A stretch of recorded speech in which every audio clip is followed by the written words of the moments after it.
Hey, what's going on, guys? This is AndrewChicken, and welcome back to another live stream.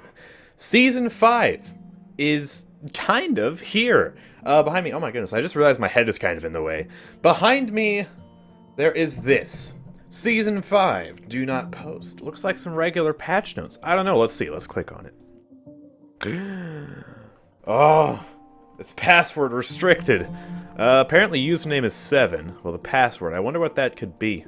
Who is 7? I don't know. Well, actually I do know, because someone already figured out the password. The password here you have to input to access the patch notes is Tribunal. Right. We type that in, and we can get access to the patch notes. I'm not sure where you find that necessarily, but someone found it out. And now we're here on Season 5. Do not post. These are the patch notes for Season 5.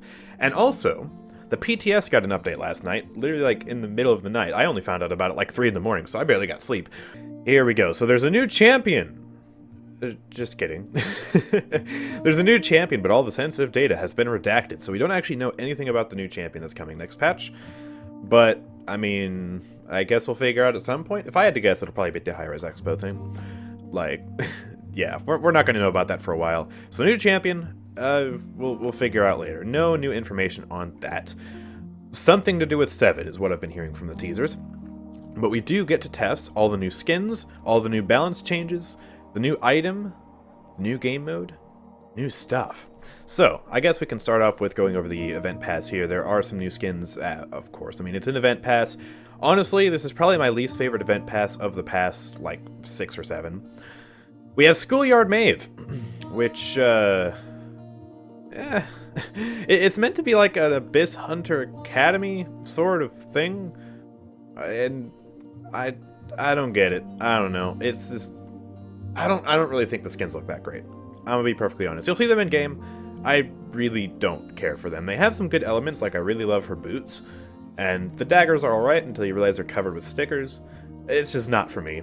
And there's a recolor as well. The pink version is the level 12 unlock, and then there's also a Ray skin, which looks equally weird. I don't know.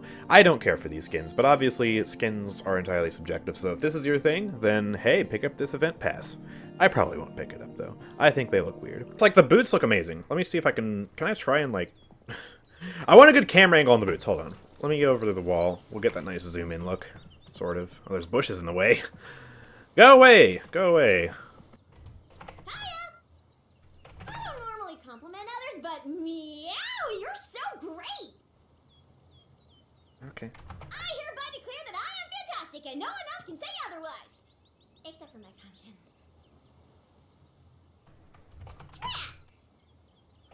Well, that's too bad. Okay, at least those last two weren't obnoxious. I don't know why she's blue. I guess because she's a bunny? I don't know. Again, just not my cup of tea. Also, is that a sword? That's a sword on her back. Oh. Ooh la la, goo friend. Where have you been? She really is British. Okay. You can be my vice president. Oh gosh. Oh, she's the type of nerd, isn't she? She's the nerd type in school. Okay. I'm on my way to the top. I mean, relatable. Drat. That's not good. Toodles. Oh, I scrolled down too far. Hold on, limited time modes. There's some new stuff here. Limited time modes, obviously. Super random, which champion will you get with faster abilities and faster movement? So basically, it forces you to play a random champion and you'll get more abilities, or faster abilities and faster movement speed, I guess. And then also, close quarters combat. Sensitive data redacted, that's the new champion. And Corvus. Battle to determine the fate of the Outer Tribunal. If I had to guess, I would say sensitive data redacted will probably win that. Because he's up against Corvus. That's not that scary. I don't know. Anyways, time to scroll back down. We got a new gold skin. Golden Pip finally exists in the realm. And let me scroll in on this. First of all, they did some wicked splash art here for this, I gotta say. I am a huge fan of the splash art. However, as we'll see once we get in game, the model is... it's a model. Also, I'm just now noticing on the splash art, his weapon is gray. Why is his weapon gray? That's supposed to be gold. What the heck? Hi, Rez. Why did you do this? Okay. But yeah, Golden Pip exists. Unfortunately, no other new goat skins. No golden Eevee, sadly for me. Next up, though, probably my favorite skin in this upcoming patch, Dark Drake Azaan. New Azaan skin, and he is absolutely terrifying. This is kind of like the Dragon Khan skin, but if it was actually good. Like, it actually looks really, really sick. I love the colors, I love the modeling, I love the armor he's wearing, and his hammer looks wicked in-game. It is seriously such a cool weapon. Really, really love this. So, and yeah, we can also do the ult. The ult is pretty cool.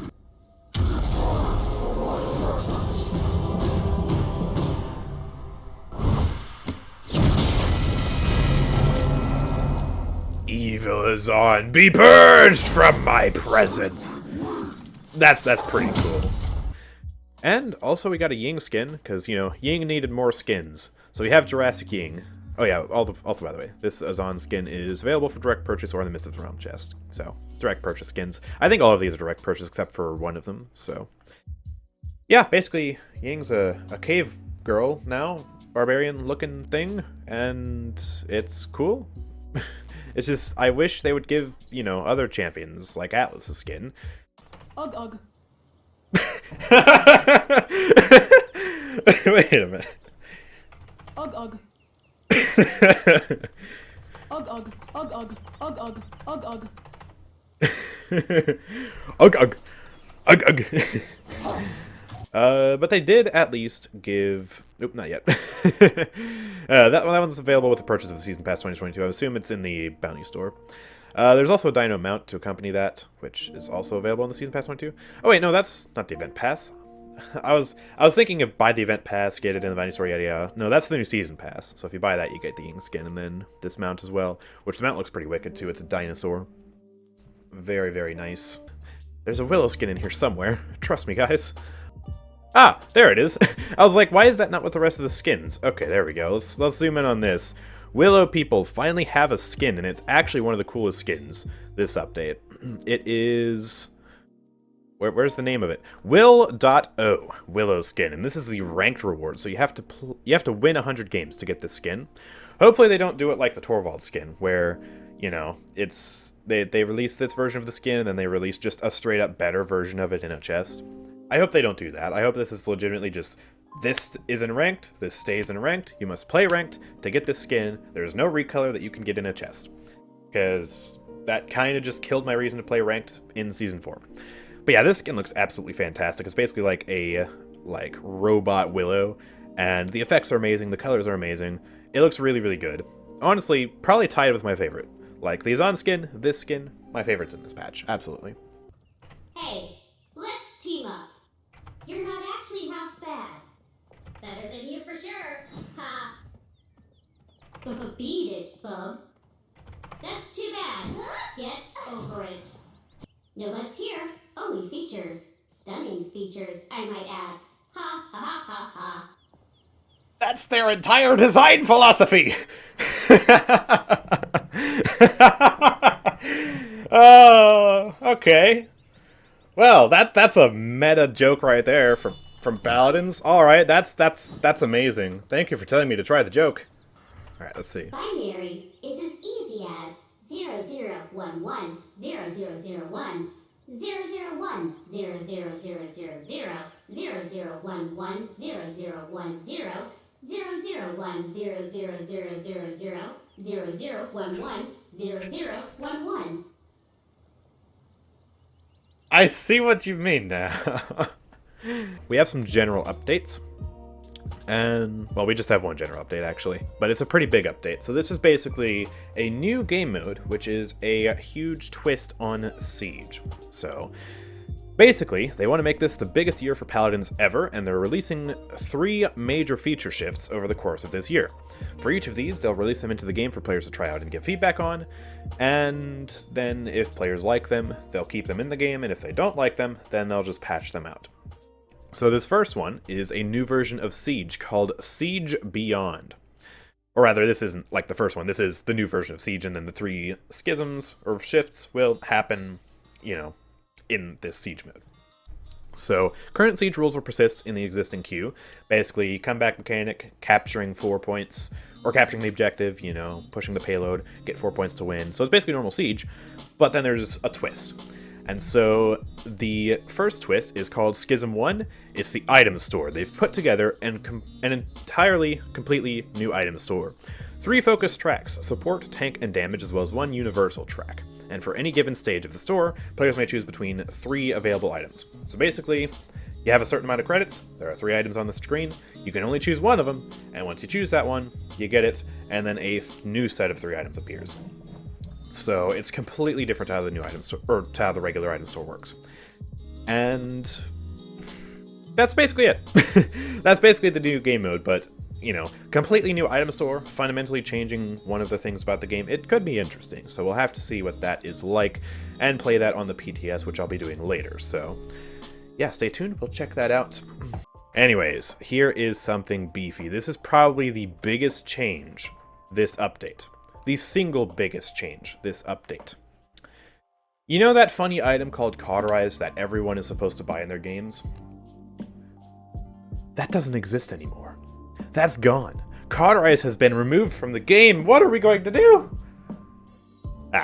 It's fine though. Alright, so check this out.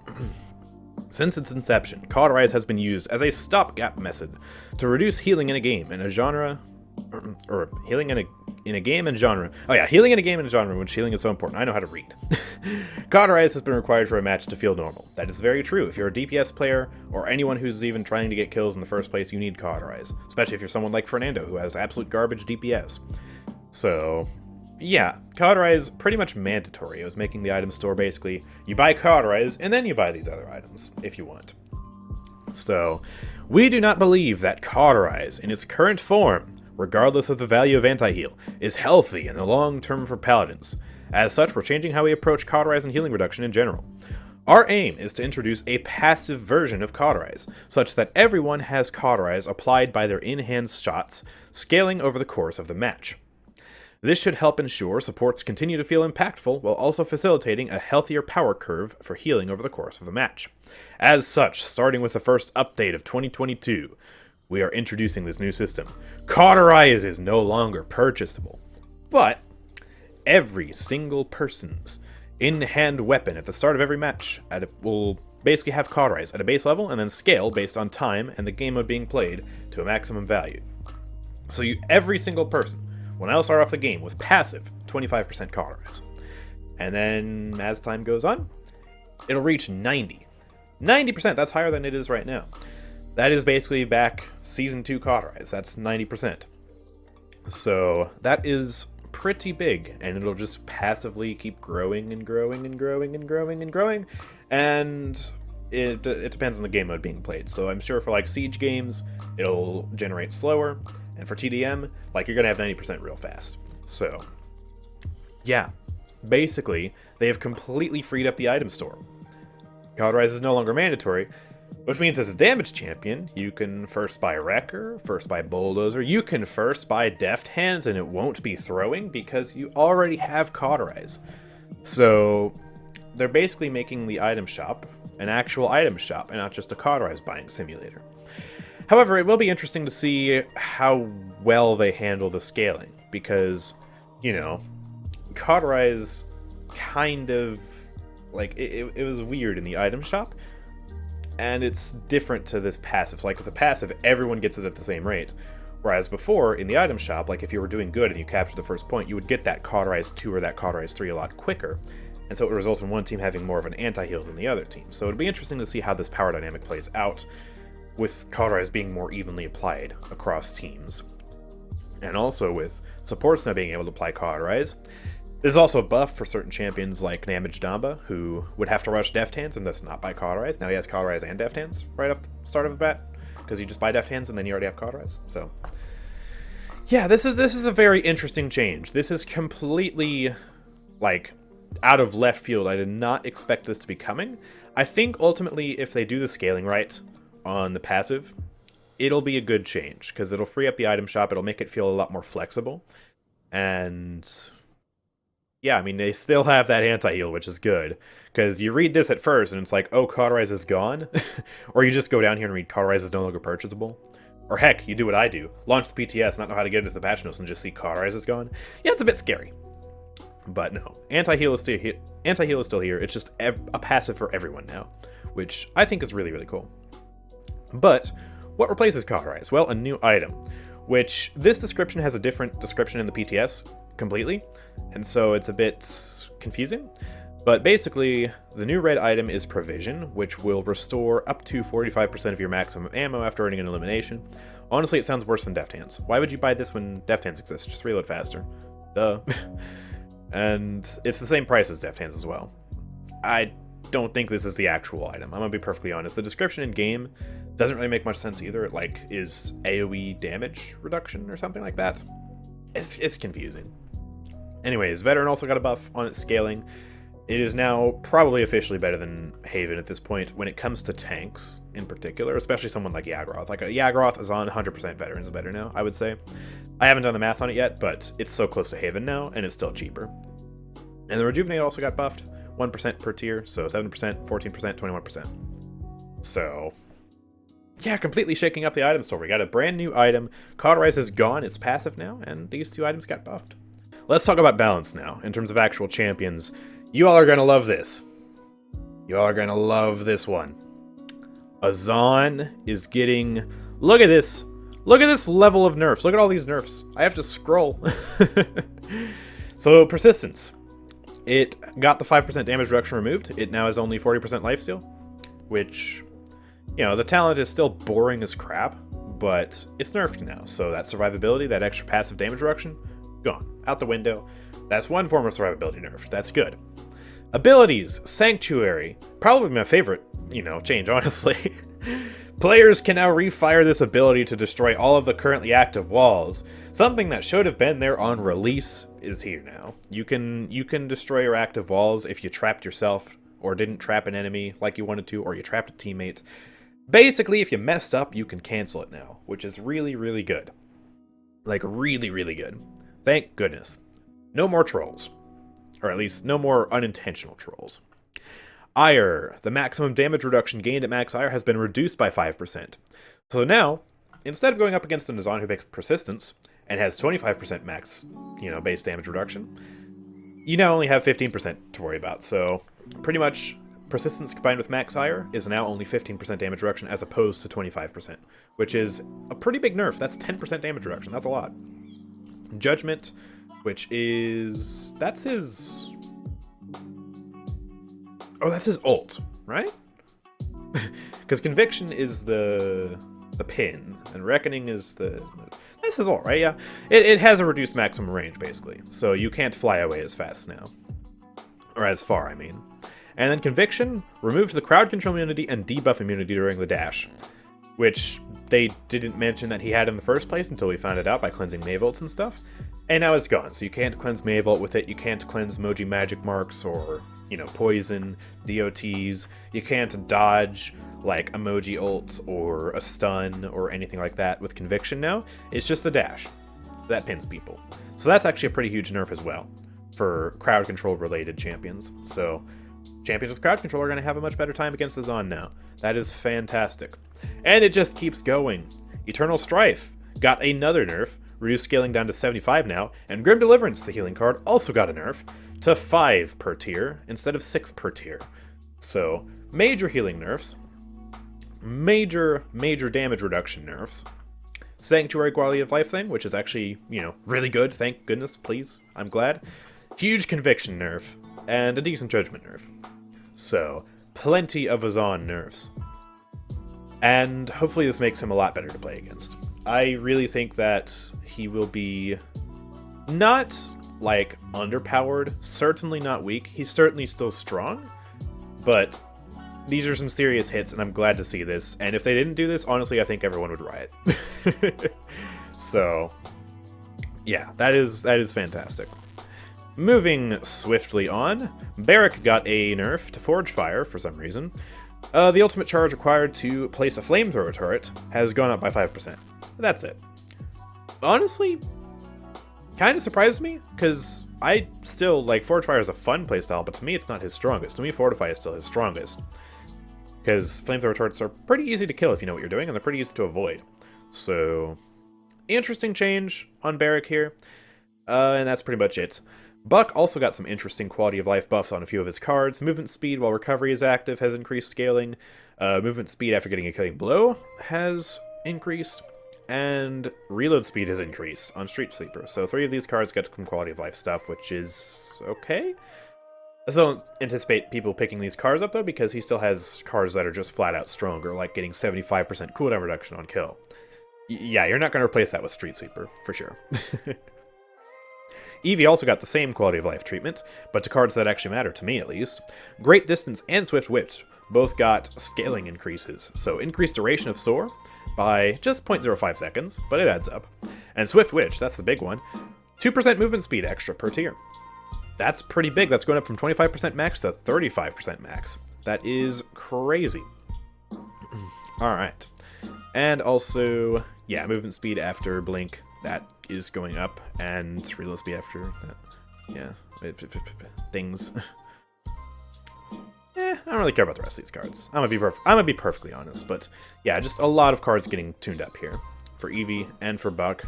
I still don't see them becoming meta, except for, you know, a few of these that actually matter, like Swiftwitch, but still, they're an option now. They're a better option, and that's good. Fernando got even more Aegis nerfs. Not a big surprise.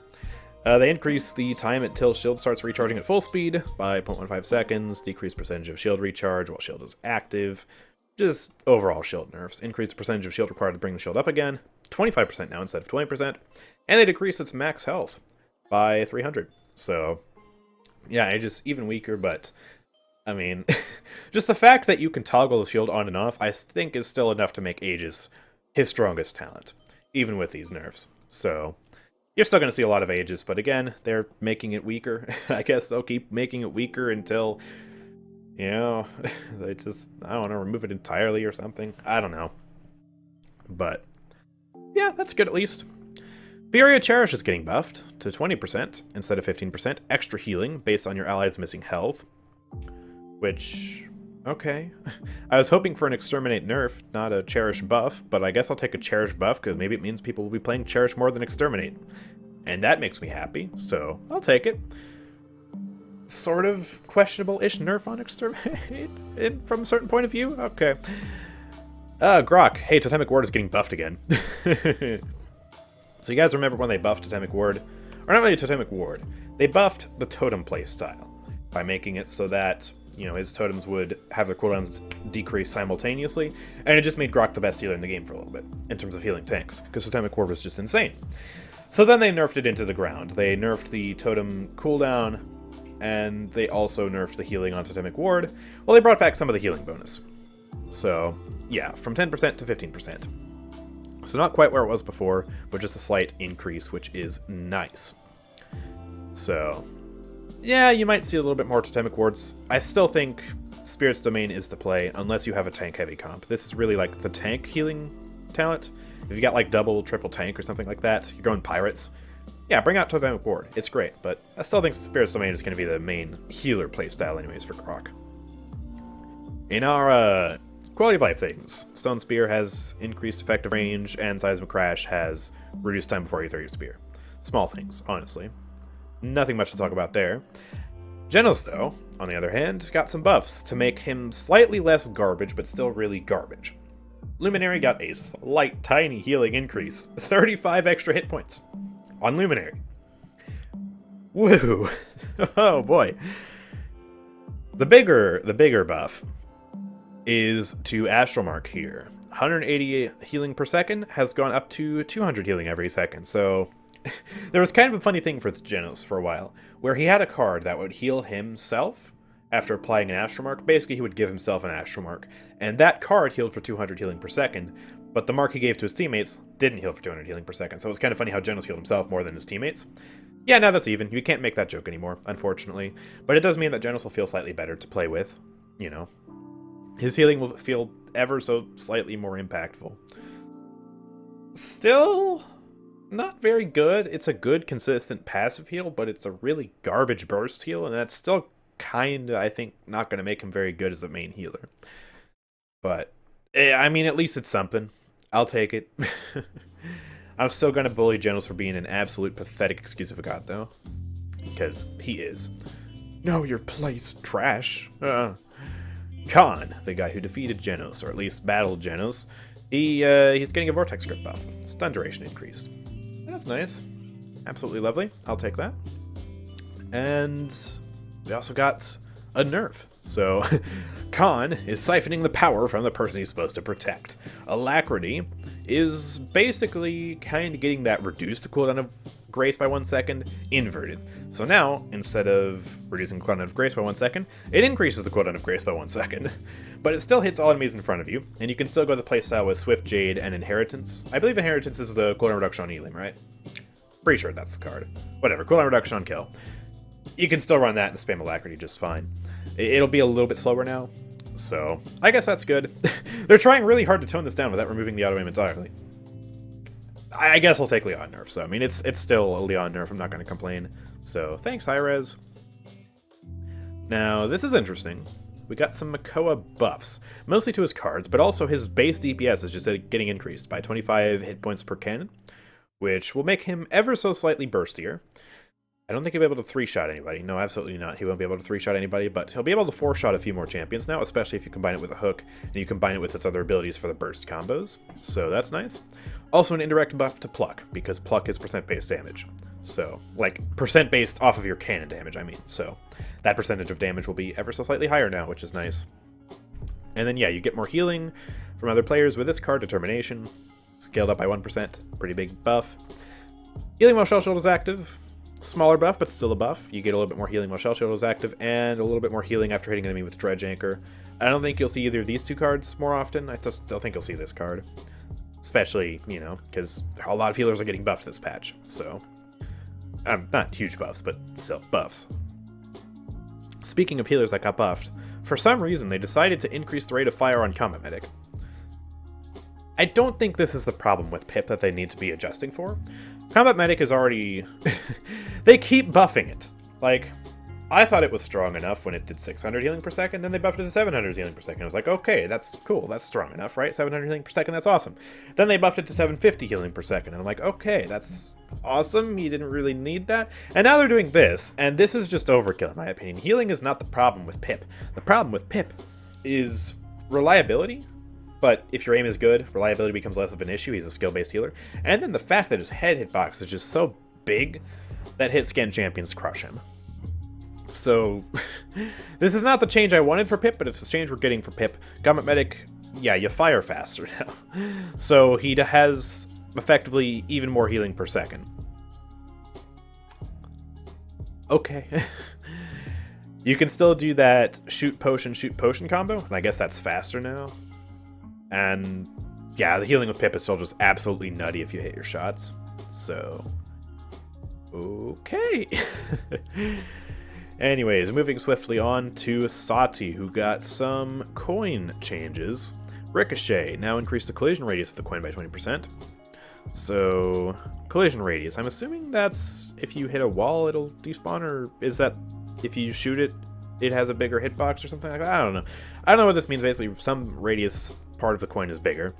And it also now targets the closest enemy on initial hit, and then the lowest health enemy is at range for subsequent shots. So if you flick a coin behind a wall, there's two people back there, it'll hit the closest one the first time, and then all the other 3 shots or whatever, those are going directly to the person who is lowest. So you'll have a higher chance of killing someone who's low behind a wall, which I guess, cool. And Wallbang, speak English sometimes, Wellbang has bigger projectiles now, so you'll have an increased chance of hitting her ultimate now. Personally, I would love to see a fire rate buff on that, but, I mean, I guess increased size of Wellbang projectiles is another way to buff that too, so that's fine, I guess. We got a few more changes now. Skye has extra base health now, and extra base movement speed, which will hopefully help her get into close quarters fights a little bit better. Still not going to be enough to bring her into the meta, I don't think. Not even close, but I'll take the health buff and I'll take the movement speed buff because she definitely needs some quality of life updates to make her a better flank to play. And that is exactly the type of quality of life updates that will help, so that's nice, I guess. Talus also got in Blitz Upper? Rune of wait. Inner Strength, that's the name of the talent. Right, I can read. Talus got an Inner Strength nerf. So instead of resetting the cooldown of Overcharge and Blitz Upper completely, you also, or now instead, it just reduces the cooldown by 6 seconds. So This actually, I didn't expect this change to happen, but I actually think that this is a very good change. Because, yeah, you'll still get some pretty powerful cooldown reduction, but it won't be like an instant bam, I get this back. You know, I just used overcharge, I'm going to teleport back, I got another overcharge, I can just pump 2 in a row. And so this might actually cause some people to actually investigate his other 2 talents, which are pretty cool. Like the reveal talent with ult charge. That's pretty cool. That reveal is very helpful. And the other talent, which, you know, makes it so you don't have to teleport back to your portal. You can do some, you know, you can do some silly shenanigans with that or have permanent uptime on your movement speed. Still don't know how much you'll see that one, but you might see more of the reveal one now as a result of this nerf. I don't know. Just speculation here. I just want to see the reveal talent played more often, honestly, because it's a cool concept. But yeah, this is a pretty big nerf, especially for like console players where Talus is actually really good. On PC players, you're still gonna see Talus maybe once in Blue Moon, but yeah, he got a pretty big nerf there. Someone who did not get a pretty big nerf though, Torvald. Look at this.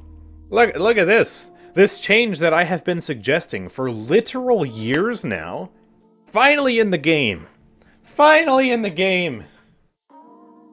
He's got crowd control immunity on his ultimate.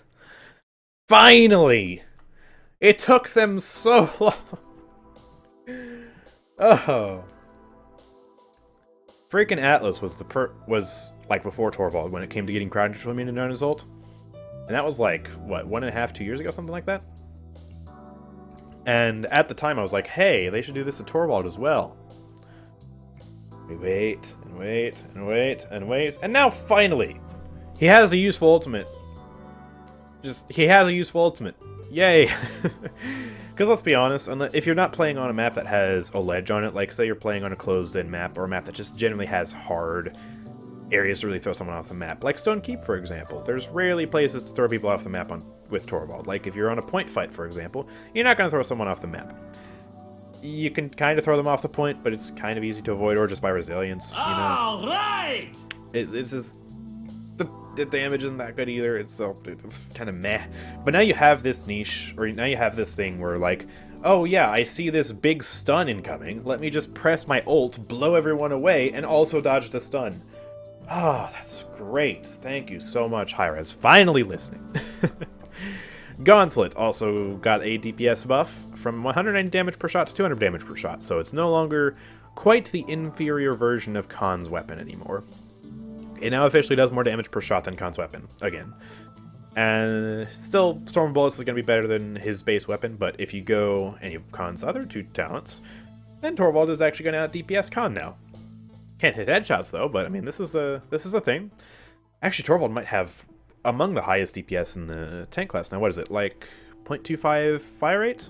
Pretty sure. So, calculator. Or actually, 200 times 4. That'd be 800 DPS. So he actually has... Torvald actually has the same DPS as Rom now. Because if that's 200, you know, 0.25 seconds, that's 800 damage per second. He is on par with Ruckus and Rom now. What the heck? Okay. Well, that's interesting. And also Nullify got a buff. You are no longer slowed as much by using Nullify, which is pretty good. So you're able to chase people down better with that. Also, Eldritch Speed is now actually a card that makes sense to use. Before it was increase your movement speed in the tiny amount of time it takes to recharge. However, the new version is increase your movement speed for 3 seconds after activating recharge. So you activate recharge, it recharges up, and then you still got a little bit of movement speed after, because recharge is like what? What is it, 1 second? 2 seconds? Something like that? Basically, you get more movement speed out of it. And it scales all the way up to 50% as well, still. So, yeah, Eldritch Speed is better now.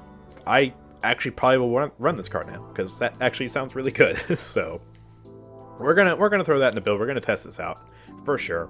And then, yeah, Eldritch Speed. I have that in my build at 5 right now.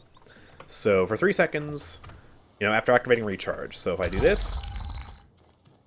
Malfunction! Malfunction! Still really fast. That actually... Holy crap, that lasts for a while. Hold on.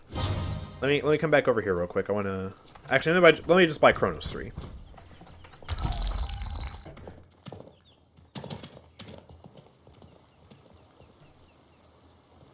That card is seriously good. So many credits. What should I buy? That lasts for a while. That... Not yet. I warned you. Okay. Eldritch Speed is meta. That... No, this... Yo, they finally gave Torvald a movement ability, guy. They finally gave Torvald a movement ability, guys. What the heck? Vora. So, we got some nerfs here, which are actually good, and a buff as well. Harbinger's Wrath. They removed the damage immunity completely at the start of the ultimate. No more cheeky Vora players running away with Harbinger's Wrath, because it gives them damage immunity. Nope. That's not going to be a strategy anymore. So if you want the damage immunity, the only way to do it is with the Execute. Personally, I'd have removed it on the Execute instead, or just removed it entirely completely from the ultimate. But this is still, you know, nice, because it is very annoying. Very, very annoying. To be playing against the Vora, she obliterates, she's on lowish HP, and then she just presses E, and then runs. That sucks. I hated that. So, yeah, good change. Also, they reduced the size of her projectiles, so you have to aim a little bit better now. Which, for, you know, any Vora main, that's probably not going to be too big of a deal. So, and yeah, Deafening Silence also has an increased duration on the silence, which is cool, I guess. Honestly, Deafening Silence is a good talent. It's just their other two talents are better. I guess this is okay. Like, a silence on a regular ability without even needing darkness, it's good. I thought this was good when it came out, and I still think it's an alright talent. It's just double mobility, and, you know, that extra damage is just, it's more impactful. So, yeah. Kind of a case of Hunting Party being good for Tyra, but the other ones are just better. It's the same concept. So, yeah, good changes for Vora overall. And then Yaggaroth is getting nerfed for some reason. Like, why?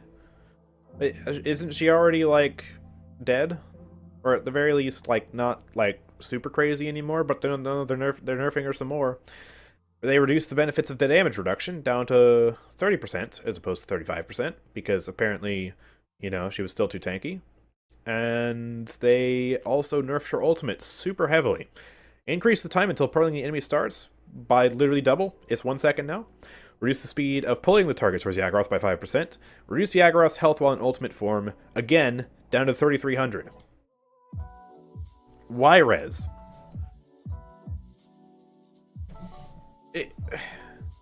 I do not think this was necessary.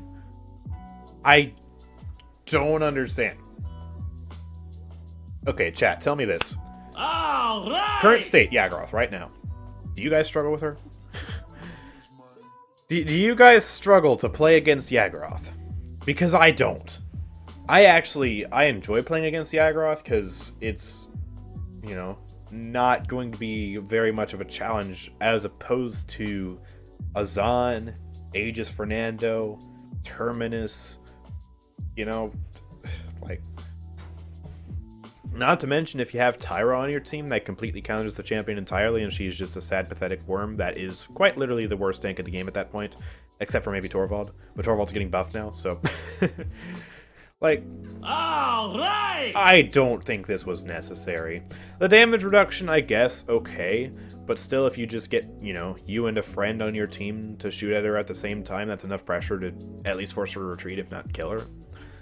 And then this ult nerf, like, her ult was already hard enough to secure. If you have 2 enemies firing at you, you're not going to get your ult off. If you have 1 enemy firing at you, and that enemy is a Tyra, or a Dredge who is already broadsiding you, you're not going to get that ultimate off. So...